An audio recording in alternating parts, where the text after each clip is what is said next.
Howdy YouTube and welcome to this episode of the Gunman. So today I'll be taking you guys through a spot repair on this Jeep.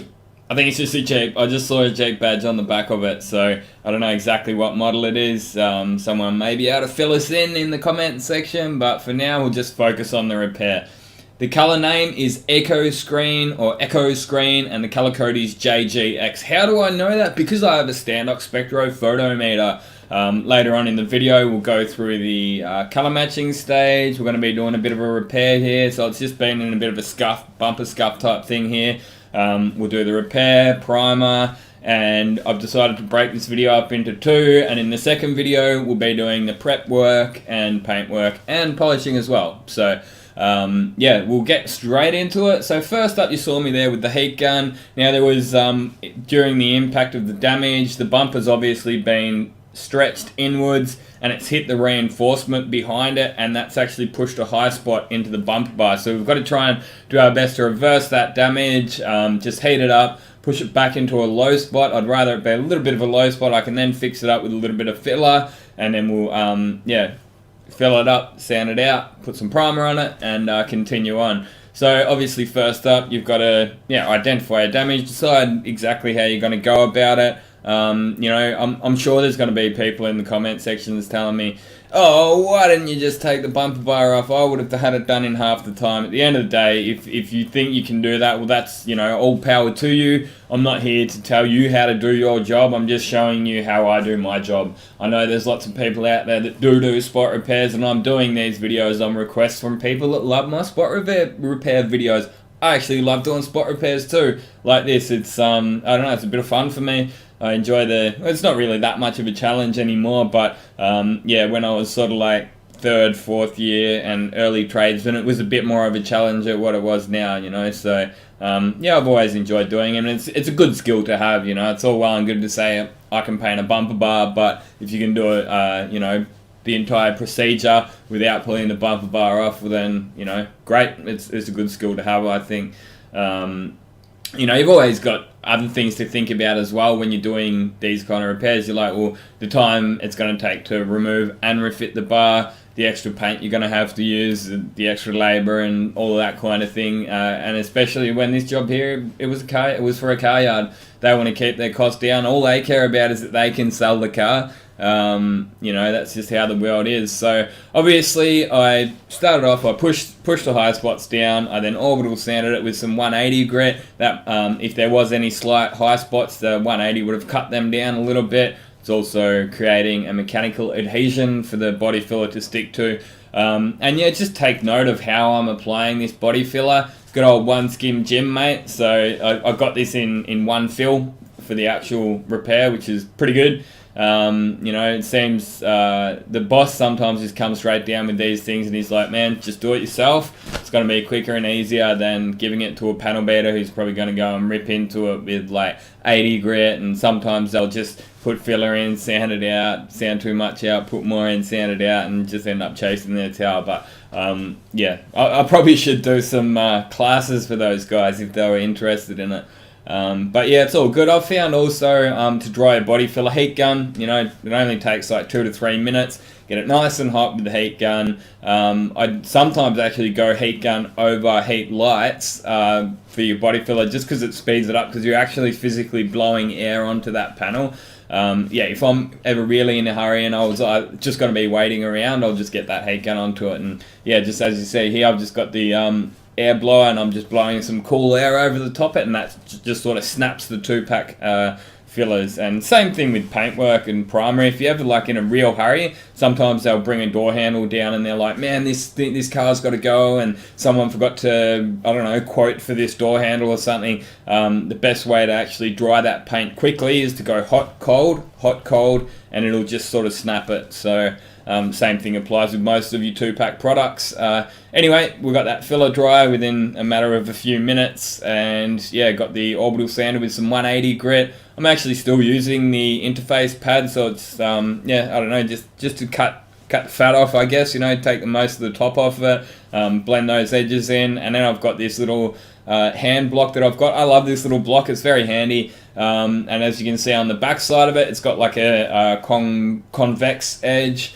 and then a flat edge on the front. So it's actually designed to fit just the sanding discs. So, you know, it can save from having to have like a massive variety of different sandpapers on your trolley. You know, I just got my Orbital discs there, and sometimes I can be like, well, I need to block that with 180 or 320, and I can just get a disc, bang, slap it on there, quick block down. The only real downside of this actual block itself is that it doesn't have the dust extraction for it. The 3M block that I use does have the holes in it, and it's dust extracted paper on it, so it's all good. So yeah, just giving it a bit of a block down with some 180. That will be leaving me with some obviously 180 scratches, which are a bit deep for me to want to go and prime over. I like to prime over something like 240, especially on a small bumper repair like this, 240 or 320, and in this case it was 320, so just buzzing over that again with some 320, and you probably noticed me just rubbing my hand over the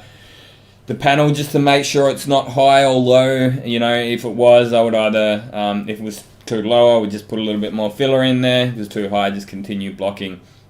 So yeah, I just putting a little bit of filler into some of those chips and scratches as well. I honestly expected that I was going to have to refill that area, otherwise I would have done the chips and scratches at the same time as the low spot, but either way, yeah, I got the filler work done in one, and yeah, it's always a bonus.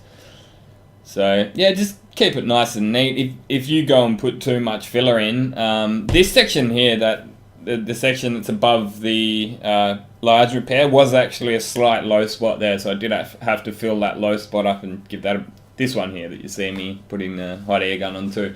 Yeah, that was a slight low spot there as well from the impact of the damage.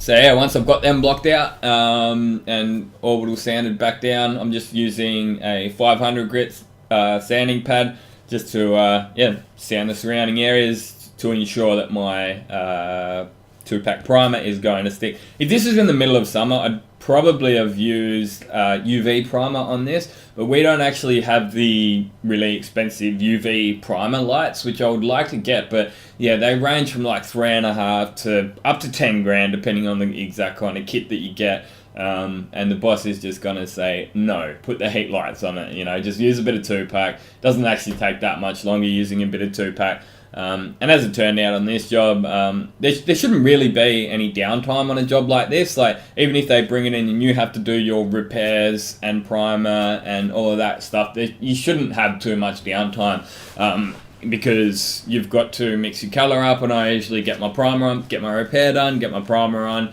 and while my primer's drying under the under the infrared lights, because I'm using 2-pack, yeah, I'll just go mix my color up. That usually takes sort of 10 to 20 minutes depending on how good or bad the color is.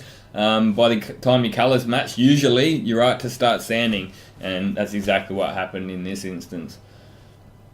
So yeah, I was just using the AZ3, good little primer gun, still gets a couple of big thumbs up from me. That's just a workshop gun, you can see, you probably saw that it doesn't really get looked after that well.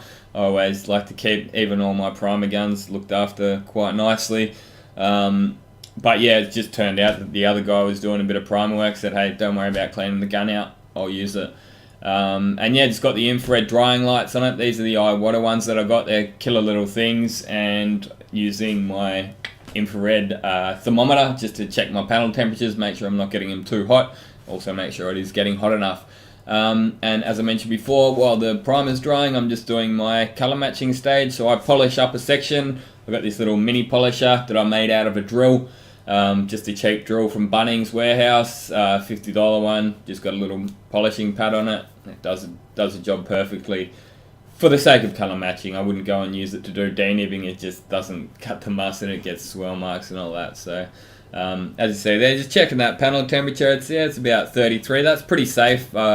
And you will notice here, I'm actually going to cool it down. Like anything sort of below 25 when you're applying, you should be pretty safe. So, yeah, heat it up in between each coat. So, put a coat on, heat it up for 3 to 5 minutes. And it should be, when you're using your infrared curing lights, it should be touch dry. You should be able to actually put your hand on it safely without it moving the primer before you put your next coat on, because what can happen if you don't, if that's still wet when you put your second coat on, you can actually cook it from the inside and you'll end up getting pinholes.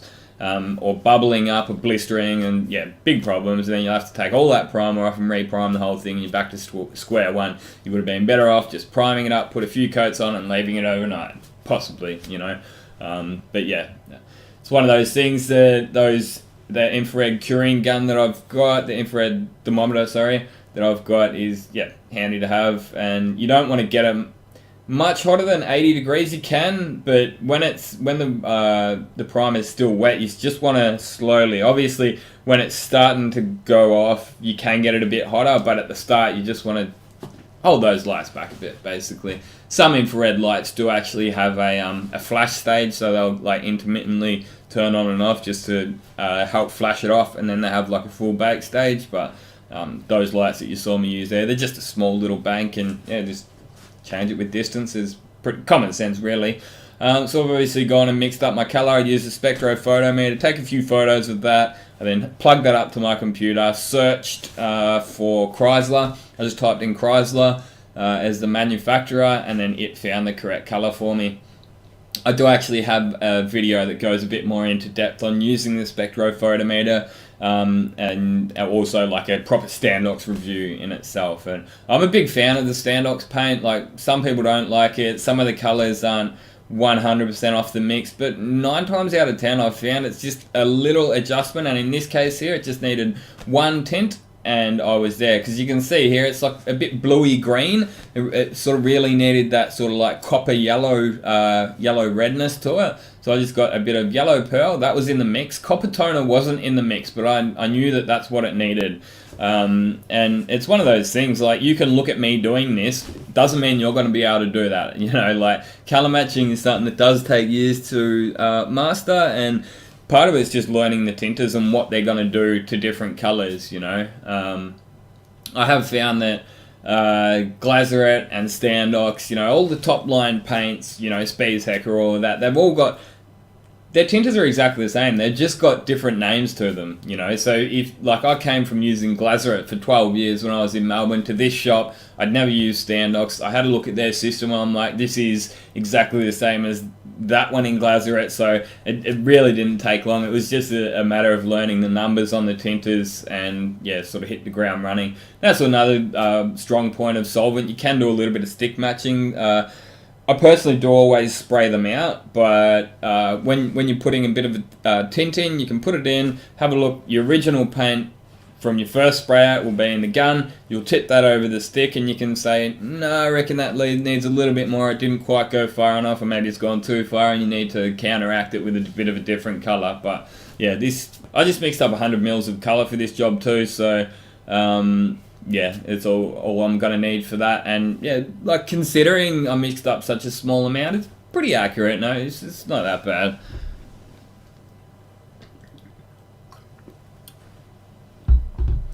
And yeah, at the end of the day, it's one of those things that, like, if you're following from home thinking I can do this at home, like, good chance that you're just going to go down to your paint supplier, they'll go and mix the colour up, they'll even spec dry, and you will have a colour that's actually not that good. So without actually taking a fuel flap down there for them to match it to, there's a good chance that you would want to do a bit of a blend with the colour, or get them to tint it around and properly match it. I don't know if you recall at the very start of this video, but the bumper on this car is, you can just see it now again, the colour on there is terrible. Like, from factory it's really dark, and my colour's a big improvement over that. So that's the way I've always gone with bumper bars. If my colour's better than what's on there from factory, I'll paint it. Like, my colour, sure, it's not 100% perfect. If I was going to say paint a fender to a door and cut that colour right off without doing a blend, yeah, sure, it's not going to look great, but if your colour looks better than what's on the rear bar or the other side of the front bumper, who's going to complain about that? And that's why most of the time when I'm painting bumper bars, like, even if, let's just say this bumper was off the car, I will actually mix up the 250 to 300 mils and colour the entire bar, because most of the time bumpers are a fair bit out from factory, so I do like to yeah, improve them, and I will colour the entire bumper bar. So that's about it for this video there, Gunners. Hope you have enjoyed it. Hope you picked something up out of it. If you did, be sure to give it a like. You can always go over to my website and buy yourself a t-shirt, drink coolers, and all that kind of stuff. Until next time, get out there and paint some shit. Thanks for watching, and this has been another Gunman production. Goodbye.